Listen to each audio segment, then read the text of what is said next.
राधे राधे दोस्तों। हमारी आज की कहानी है मोर मोरनी की कहानी। सुन लो, घर में लड़ाई झगड़ा नहीं होगा। एक जंगल में एक मोर और मोरनी रहते थे। उस जंगल में मोर मोरनी हंसी खुशी बड़े ही आराम से रहते थे। एक दिन मोरनी मोर से कहती है कि पिया जी, हमें यहाँ से चलना चाहिए।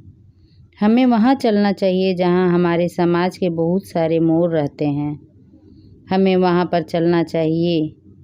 मोर मोरनी से कहता है कि हे प्रिय, हम वहाँ चलेंगे तो लड़ाई झगड़े होंगे। हम यहाँ कितने आराम से रहते हैं। हम दोनों इस जंगल में कितने सुकून से रहते हैं। हमें वहाँ चलने की क्या ज़रूरत है। लेकिन मोरनी जिद करने लगती है तो मोर भी मान जाता है।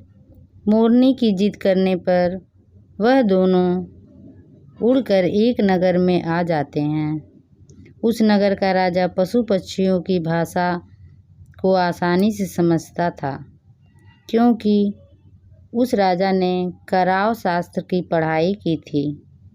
कराव शास्त्र का मतलब है पशु पक्षियों की भाषा आसानी से समझ पाना। वह राजा सभी पक्षियों की भाषा आसानी से समझ पाता था।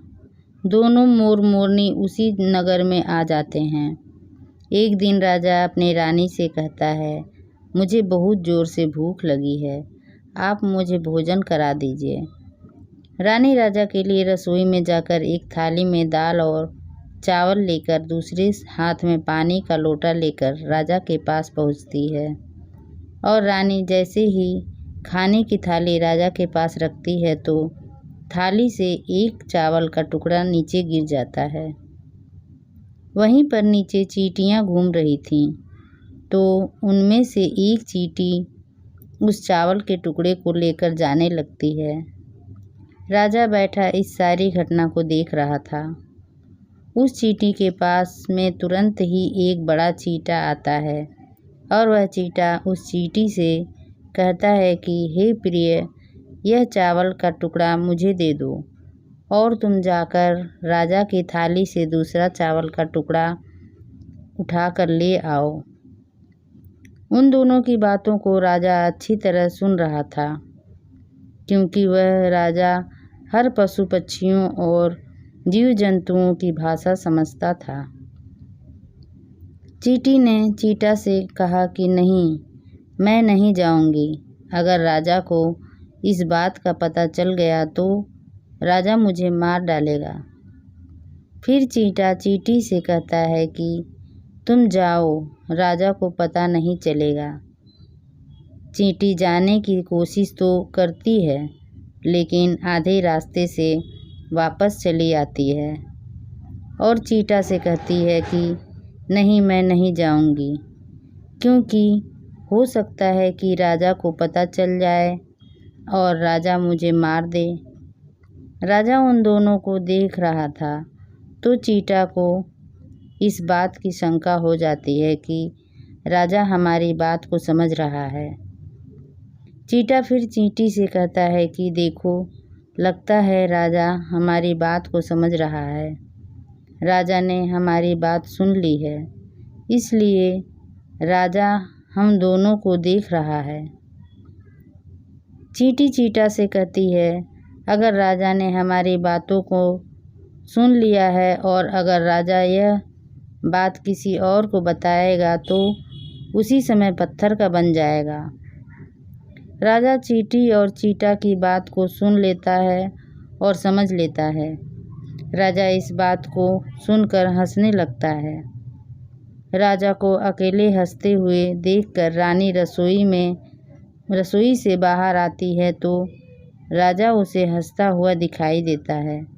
रानी राजा को हंसते हुए देखकर सोचने लगती है कि शायद मुझसे कोई गलती हुई है, इसलिए राजा जी को हंसी आ रही है। रानी राजा के पास आती है और कहती है, महाराज, क्या मुझसे कोई भूल हुई है जो आप इतने ज़ोर से हंस रहे हैं? राजा रानी से कहता है कि नहीं नहीं, ऐसी कोई बात नहीं है। मुझे बस यूं ही हंसी आ गई। लेकिन रानी जिद करने लगती है और कहती है, आपको मुझे बताना ही पड़ेगा कि आप क्यों हंस रहे थे। राजा बार बार मना करता है, क्योंकि राजा को पता था कि चींटी ने कहा है कि अगर मैं चींटी वाली बात किसी को बताऊंगा तो मैं पत्थर का बन जाऊंगा। इसलिए राजा रानी को यह बात नहीं बताना चाहता था, लेकिन रानी बार बार जिद करती है और कहती है, अगर आप मुझसे सच्चा प्रेम करते हैं तो मुझे बताना ही पड़ेगा। अब राजा को कुछ समझ नहीं आता है और राजा बोलता है कि अब यह बात मैं रानी को बताऊंगा तो मैं पत्थर का बन जाऊंगा, और अगर मैं यह बात रानी को नहीं बताऊंगा तो रानी का मेरे ऊपर से विश्वास ही उठ जाएगी।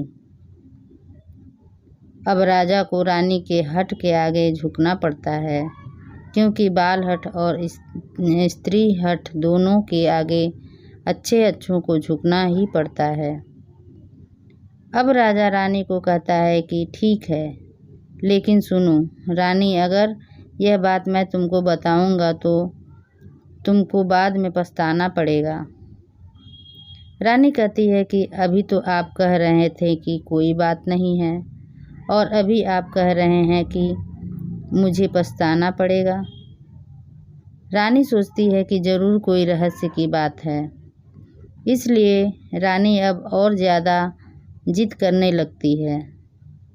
तब राजा कहता है कि चलो ठीक है, अगर आप नहीं मान रही हैं तो चलिए मैं किसी जंगल में चलकर यह बात बताऊंगा। अब राजा और रानी दोनों रथ पर सवार होकर जंगल के लिए निकल जाते हैं। जैसे ही वे दोनों एक घने जंगल के बीच पहुंच जाते हैं तो अब राजा रानी को सारी बात सुनाने लगते हैं। जैसे जैसे ही राजा रानी को थोड़ी थोड़ी बात सुनाता रहा, वैसे वैसे राजा पत्थर का बनता चला गया। जैसे ही राजा ने आधी बात रानी को सुनाई तो वह आधा पत्थर का हो गया। राजा रानी को कहता है, हे रानी, मैं आधा पत्थर का हो गया हूँ, तुम बाद में बहुत पछताओगी। रानी ने कहा, हे महाराज, अब तो थोड़ी सी बात और बची है, वो भी मुझे सुना दो। राजा रानी को पूरी बात बताता है और राजा पूरा पत्थर का हो जाता है। रानी की इस जिद के कारण राजा पूरा पत्थर का बन जाता है। अब रानी घबराकर जोर जोर से रोने लगती है। रानी उस पत्थर को इधर उधर हिलाने की कोशिश करती है, लेकिन वह भारी पत्थर को कैसे हिला पाती, क्योंकि राजा हट्टा कट्टा था। इधर राजा पत्थर का हो गया और उधर रानी जमीन पर सर पटक पटक कर रोने लगती है और सहायता के लिए इधर उधर देखकर जोर जोर से आवाज़ लगाती है। इस घटना को मोर और मोरनी दोनों देख रहे थे। रानी के विलाप को देखकर मोर मोरनी को रानी पर दया आती है और मोर मोरनी से कहता है कि हे प्रिय, यह होता है त्रिया हट। तुम्हारे भी इस हट के कारण हम यहाँ आ गए। वहाँ पर हम कितने खुशी खुशी रहते थे। मोरनी मोर से कहती है, प्रिय, यह रानी बहुत दुखी हो रही है, हमें इसकी मदद करनी चाहिए।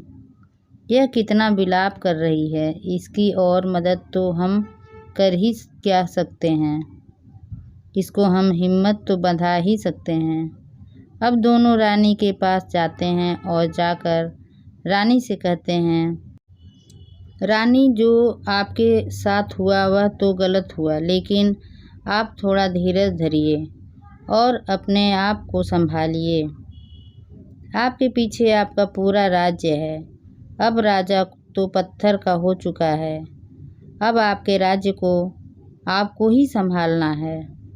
रानी मोर मोरनी की बात सुनकर कहती है कि मैं अपने आप को कैसे संभालूं, क्योंकि अब तो मेरा संसार ही उजड़ गया है, क्योंकि मेरे स्वामी तो अब पत्थर के बन चुके हैं।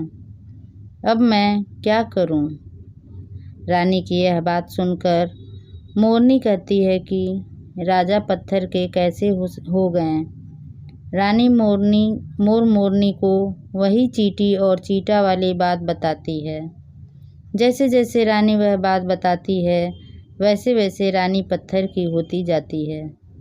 जैसे ही रानी ने पूरी बात बताई और रानी पूरी पत्थर की बन गई। अब मोर मोरनी दोनों बड़े दुखी हो जाते हैं।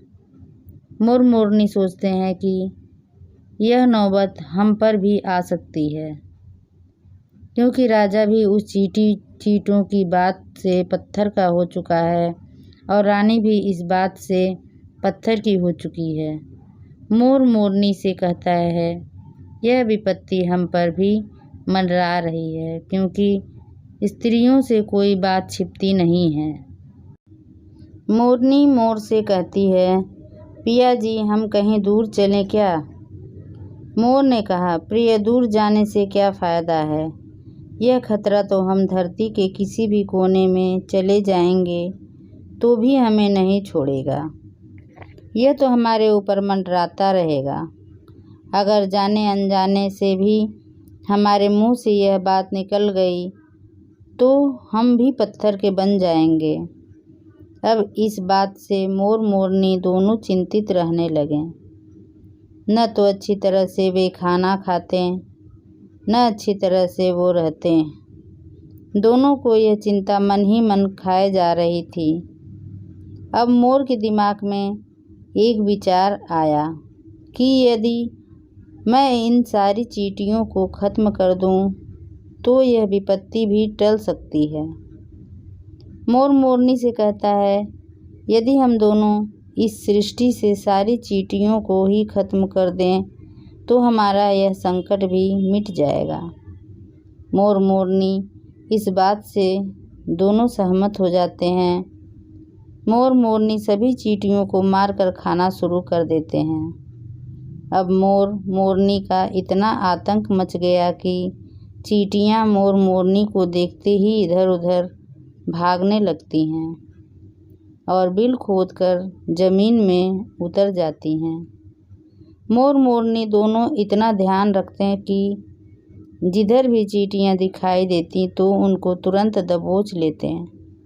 चींटियां इनके डर से बिल से बाहर भी नहीं निकलती, बिल के अंदर ही छुपी रहती।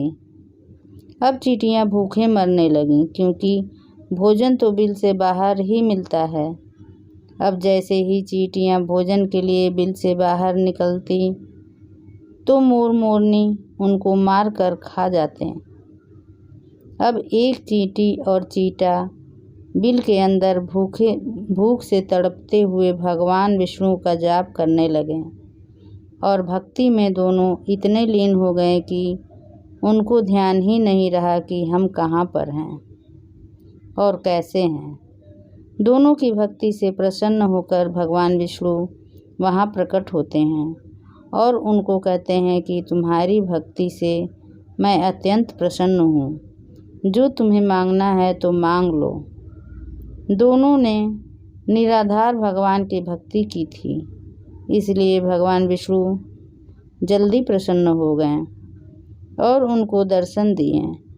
अब चींटी और चीटा न जाने कितने दिनों से भूखे प्यासे थे, इसलिए दोनों एक ही बात कहते हैं कि हे श्री हरि, अगर आप हमको वरदान देना चाहते हैं तो हमारे पेट में गांठ लगा दीजिए, क्योंकि जब हमारे पेट ही नहीं होगा तो हम बिल से बाहर क्यों जाएंगे और मोर मोरनी हमें नहीं खाएंगे। भगवान विष्णु उनकी यह बात सुनकर बोले, तथास्तु, और चींटियों के पेट में गांठ लग गई। अब चींटी और चीटा भगवान विष्णु से बोले कि हे प्रभु, हमारे पेट में गांठ तो लग गई, लेकिन अभी भी हमें मोर मोरनी से खतरा है, क्योंकि मोर मोरनी बाहर हमारा इंतज़ार कर रहे हैं। जैसे ही हम बाहर जाएंगे वैसे ही हमें मार कर खा जाएंगे। भगवान विष्णु चींटी और चींटा मोर मोरनी के पास जाते हैं। भगवान विष्णु मोर से कहते हैं कि हे मोर, तुम चींटियों को मारकर खाना बंद करो, क्योंकि इसमें चींटियों का कोई दोष नहीं है। जो दोषी था वह राजा था, क्योंकि राजा ने कराव शास्त्र की पढ़ाई की थी, इसलिए वह सभी जीव जंतुओं और पशु पक्षियों की भाषा समझता था। उनका रूप बदलने में भी सक्षम था। उन पशु पक्षियों का रूप भी धारण किया करता था, और जब वह रूप धारण किया करता था तो उनके साथ रमण भी किया करता था। और जब वह पशु पक्षी गर्भ धारण करते थे तो राजा उन्हें छोड़कर वापस इंसान का रूप धारण कर लेता था।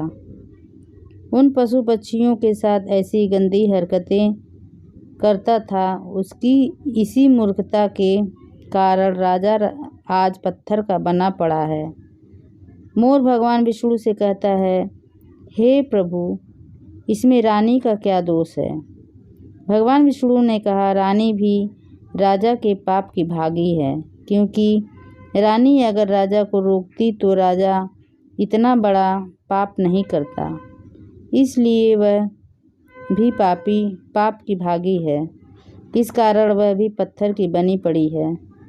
भगवान विष्णु के समझाने के बाद मोर उनसे कहता है कि हे प्रभु, अगर चींटी चींटा की इस बात को हम दूसरों को कहेंगे तो हम भी क्या पत्थर के बन जाएंगे? भगवान विष्णु बोले, चींटी और चींटा का यह श्राप अब समाप्त हो चुका है। अब इस बात का कोई असर नहीं होगा। यह बात अब तुम किसी से भी कह सकते हो। अब मोर और मोरनी बहुत खुश हो जाते हैं और भगवान विष्णु भी अंतर्ध्यान हो जाते हैं। मोर खुश होकर नाचने लगता है। खूब नाचने के बाद मोर नीचे अपने पैरों को देखता है और रोने लगता है कि मेरा शरीर तो कितना सुंदर है और मेरे पैर फटे हुए हैं। क्योंकि दोनों ने चींटियाँ खाई थी, इसलिए मोर मोरनी के पैर फट गए। अगर इंसान भी चींटियों को खा जाता है तो शरीर पर छोटे छोटे दाने निकल जाते हैं और शरीर फटने लगता है। मोर जोर जोर से नाचता और अपने पैरों को देखकर रोता। मोर की आंखों से आंसू बहते तो मोरनी मोर को धीरज बधाती और उन आंसुओं को अपनी चोंच से पी जाती। इस तरह से हर बार मोर जोर जोर से नाचता और रोता तो मोरनी मोर के आंसुओं को पी जाती। मोर मोरनी के प्रेम को देखकर भगवान विष्णु ने फिर दोबारा उन्हें दर्शन दिए और उन्होंने कहा कि तुम्हारा यह प्रेम हमेशा ऐसा ही बना रहे। तुम धन्य हो। अब यह भगवान का आशीर्वाद है या श्राप? मोरनी मोर के आंसुओं को पीने से गर्भवती होती है। वीडियो अगर पसंद आया हो तो वीडियो को लाइक और चैनल को सब्सक्राइब करें और अपने दोस्तों के साथ शेयर करें। धन्यवाद।